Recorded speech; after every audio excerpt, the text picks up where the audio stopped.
윤아 안녕. 안녕.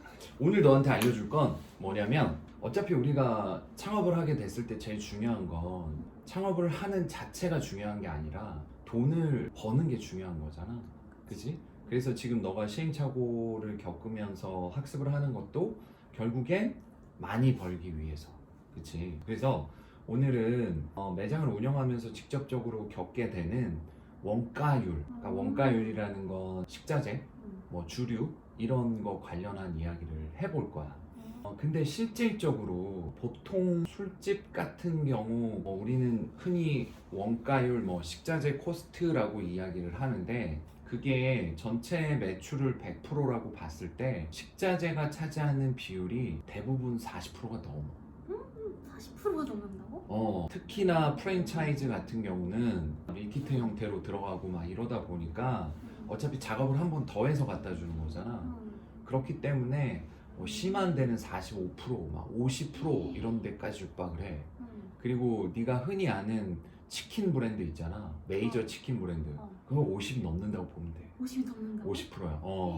그러다 보니 마진이 사실 되게 박해. 그래서 항상 주의해야 될 건 뭐냐면 매출이 얼마예요가 중요하지 않아. 얼마 남아요가 중요하기 때문에 오늘 그 얘기를 할 거야. 오늘 얘기를 해줄 건 뭐냐면 어떻게 술집 창업을 하는 데 있어서 식자재 원가율을 낮추면서 마진을 극대화할 수 있는지 이 방법에 대해서 일반적인 걸 이야기를 해줄게.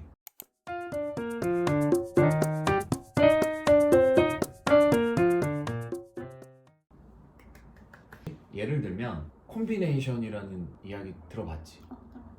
나는 가난해서 예전에 피자를 먹지 못했지만 피자를 먹었던 부자 친구들의 이야기를 들어보면 콤비네이션 피자라는 게 있어. 여러 가지 재료들이 들어가 있다라는 거지. 그래서 술집 창업이 다른 음식점이나 이런 데에 비해서 코스트를 낮게 책정을 할 수 있는 가장 좋은 방법은 이런 조합.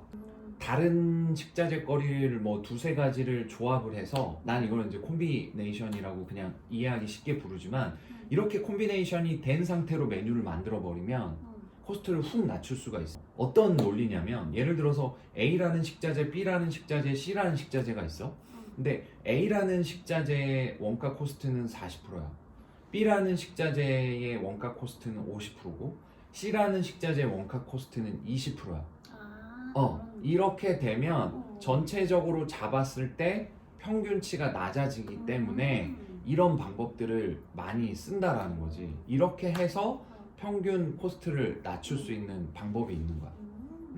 그 다음에 또 뻔한 이야기긴 하지만 생각보다 안 하는 것들이 뭐가 있냐면 싸게 살려는 노력을 안 해. 아 그래? 엄청 할 것 같은데? 할 것 같지? 가게 창업 전에는 싸게 살려고 노력을 머릿속으로는 해. 근데 봐라, 매장 마감하면 새벽 1, 2시야. 들어가서 자려고 하는데 잠은 안 와. 맥주 한 캔 땄어. 넷플릭스 켰어. 그러면 이왕저왕 하다가 4시, 5시에 잠들어. 그러면 최소 수면 시간 7시간 채운다고 하면 12시야. 그런데 몸이 좀 뻐근해. 그러면 이것저것 하고 좀 하다 보면 4시에 또 가게 나와야 돼. 그러면 사실상은 식자재 어디가 싸고 하고 막 이런 것들을 조사하고 발주 넣고 하는 게 그렇게 쉽지가 않은 거지. 그래서 일단 이거는 기본적인 건데 우리가 사용하는 식자재가 어느 정도 정해지면 사실 요즘 다 온라인으로 가능하거든. 그래서 온라인상을 통해서 가장 식자재를 싸게 파는 곳의 리스트를 만들어 놓고 조금은 불편하지만 한 곳에서 모든 제품을 다 시키면 안 되고 나눠서 주문을 해줘야 돼. 귀찮아도 이거를 하지 않으면 나중에 절대적인 매출은 똑같다 하더라도 마진에서 확실하게 차이가 난다라는 거지. 이게 정말 중요해. 궁금한 게 주류도 더 싸게 받을 수 있고 이런 게 있어? 주류는 사실 가격대가 정확하게 오픈이 되어져 있지 않아서 사실 영업사원의 능력에 따라서 좀 달라지는 것 같아. 그래서 예전에는 우리가 흔히 얘기하는 물대, 주대라고 하는 A라는 매장에서 주류만 얼마를 쓰느냐 이걸 통해서 주류를 많이 쓰면 가격을 좀 낮춰주고 적게 쓰면 가격을 좀 올려서 판매하는 전략을 취했거든. 그래서 가장 좋은 방법은 처음에 주류 도매사 통해서 술을 받을 때 가격을 먼저 제시를 해달라고 이야기를 하는 거지. 그리고 몇 군데를 비교를 해야 돼. 왜냐면 이 주류 도매사는 전국 물류가 절대 안 돼. 지역적으로 예전에는 뭐 조폭들도 연계되어 있다라는 소문도 있었지만 지금도 그런지는 모르겠으나 이 지역적 색채들이 너무 강하기 때문에 사실 그 지역 안에서 제로섬 게임을 하는 경우가 많거든.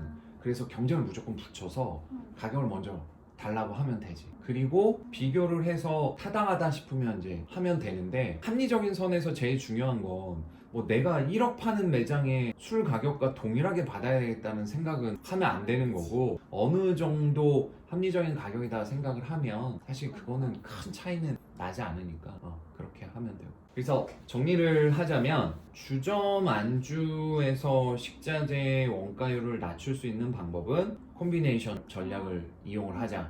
그래서 A라는 식자재, B라는 식자재, C라는 식자재를 섞어서 뭔가 근사한 안주를 만들고 평균 원가율을 따지게 되면 낮춰질 수 있다라는 거. 두 번째는 절대 게을리하면 안 되는 게, 한 군데에서 모든 식자재를 다 받기 시작을 하면 당연히 비싸질 수밖에 없어. 조금 귀찮더라도 싼 업체를 찾아서 주기적으로 받아주는 게 좋아. 그래서 보통 나 같은 경우는 식자재 받는 곳이 6군데 정도 돼.